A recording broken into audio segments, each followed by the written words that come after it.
Sino pumatay kay Lapu-Lapu? Aba. Si Lapu-Lapu, sino pumatay? Aba. Para namang ibang tanong yan. Bakit? Ibang tanong na yan. Parang nagbibintang ka na yan. Bibintang? Oh, bakit? Oh. Ba't tinuro-turo mo ako? Takti sa akin para sa tingin. Malaman tinatanong kita, sino pumatay kay Lapu-Lapu? Ba't ako? Alam ko ba yun? Nandun ba ako? Ha? Wala na akong kinalaman nun. Sino nga? Hindi, paaminin mo lang talaga ako eh. Para makulong ako. Wala, hindi ko alam yun. Hindi alam. Hindi nga. Sino nga? Sino pumatay kay Lapu-Lapu?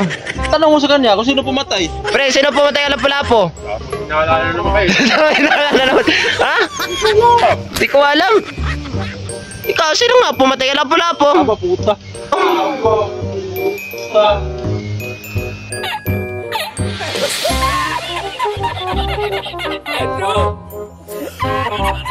Wala nga akong kinalaman nun. Wala ka nalaman.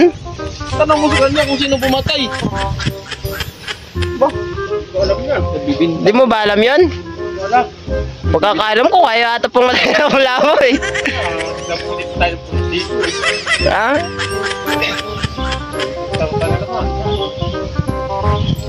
Yan na nga. Tinanong ko lang kung sino pumatay kay Lapu-Lapu eh. Tanong na ang parang nagbibintang. Saan kayo punta? Wala na. Trabaho na kami.